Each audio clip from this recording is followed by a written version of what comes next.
We've seen two reasons for the Old Testament's distance.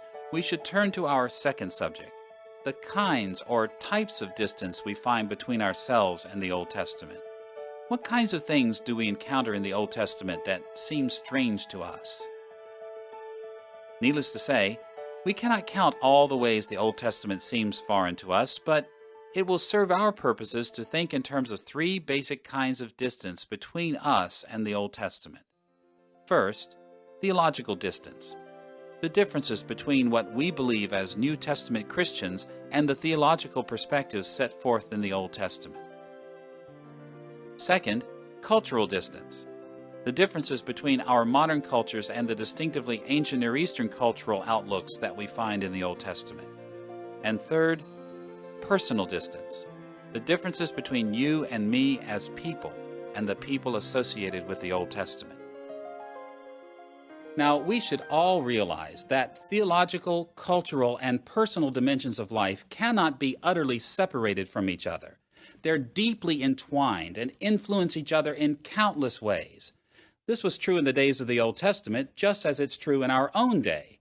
So approaching these matters in terms of three distinct types of distance will be somewhat artificial. Nevertheless, it will still help us to work through each of these matters independently. Let's look first, then, at the theological distance we encounter when we study the Old Testament. One of the most obvious obstacles to studying the Old Testament is the gap we feel between the theology of the Old Testament and our New Testament Christian theology. When we speak of theological distance, we are thinking primarily of the historical difference between the revelation that the writers of the Old Testament possessed and the fuller revelation that Christians possess.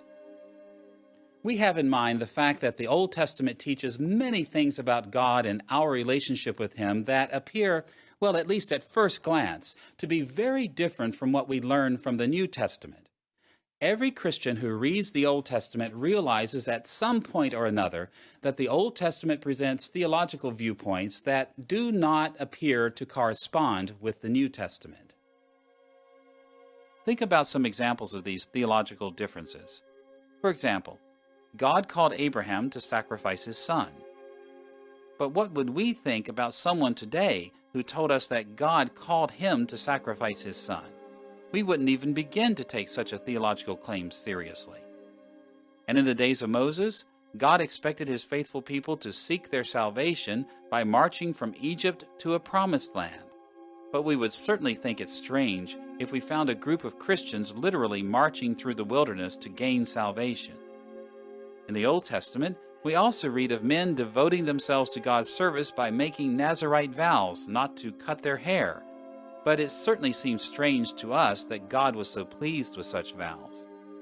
Or consider the fact that in the Old Testament, God ordained the temple as the only place where His people were to worship, under pain of death. But today, we believe strongly that people can rightly worship God anywhere and at any time. Back then, God required His people to sacrifice animals as atonement for sins. Today, we consider such rituals to be acts of animal cruelty and insulting to the sacrifice of Jesus Christ. In the Old Testament, God commanded the wholesale destruction of Canaanite cities, including women and children. But we cannot imagine such things being approved by God in modern war. Aren't we all a bit puzzled that the Old Testament calls us to believe that God did such things when it appears so different from the New Testament? The list of such theological differences goes on and on. Whatever else we may say, there is certainly great theological distance between us and the Old Testament.